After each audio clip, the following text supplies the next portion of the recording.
బచ్చల కూర పప్పు, ఆవాలు, జీలకర్ర, ఎండుమిరపకాయలు, పచ్చిమిరపకాయలు, వెల్లుల్లి ఇవి బాగా వేగాయి. పప్పు మనం కుక్కర్లో పెట్టుకున్నాను. ఇప్పుడు వచ్చేమో ఎర్రుల్లిపాయలు వేస్తున్నాను.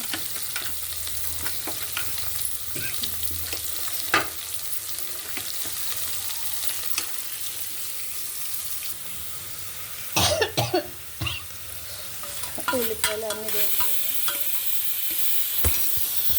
బట్టల కూర ఒకవైపు ఉల్లిపాయలు వస్తున్నాయి. పప్పు అయిపోయింది, అన్నం అవుతుంది ఒకవైపు.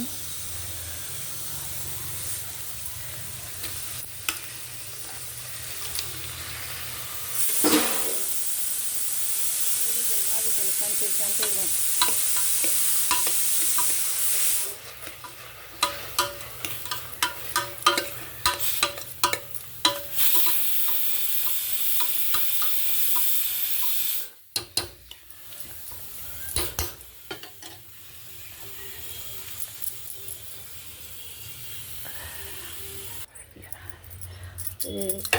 కట్ చేయడానికి టైం లేదు, కుక్కర్లో పెట్టాను.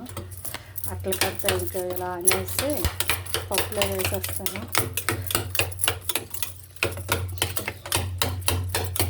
ఎలాగంటే కొంత కట్ అయిపోతాయి కదా, అందుకోసం.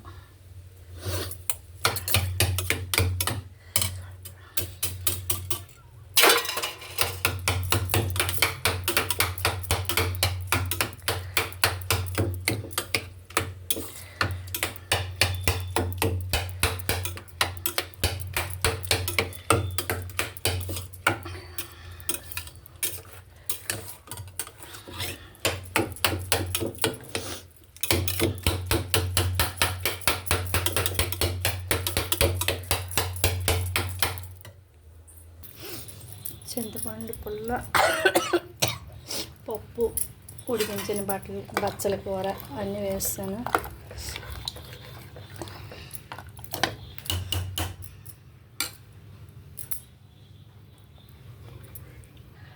ఉప్పు, పసుపు, కారం, బెల్లం అన్నీ వేస్తాను.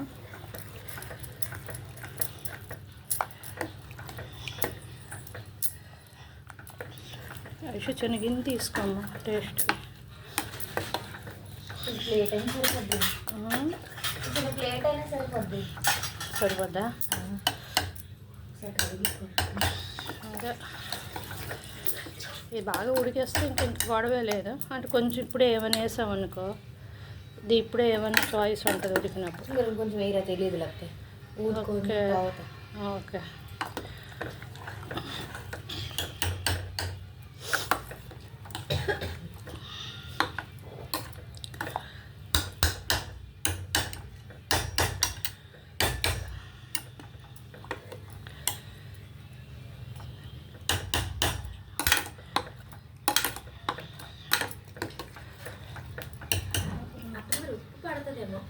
పడుతుందా?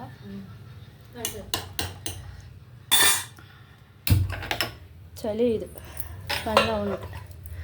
పనిలో పెట్టినా చలి వేస్తా. పని బిజీలో పడిపోతా. అప్పడాలు వేస్తున్నాను.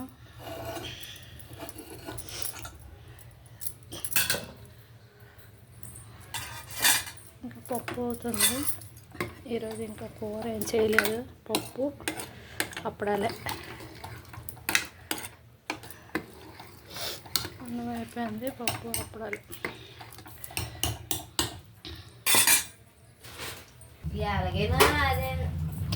ముక్కల్లో కట్ చేస్తే బాగుంటుంది కదా. పప్పు ఉడుకుతుంది.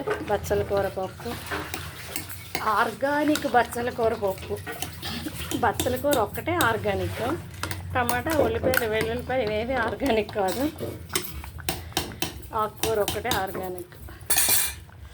అన్నీ మనం పండించుకుంటే ఇంకా ఫుల్ ఆర్గానిక్ అవుతుంది, కానీ ఎప్పుడు అవుతుంది అది. పప్పు అప్పడాలు వేస్తున్నాను. ఫస్ట్ రెడ్గా అయిపోయింది. ఒక సెకండ్ లేట్గా చేస్తే రెడ్గా అయిపోతుంది.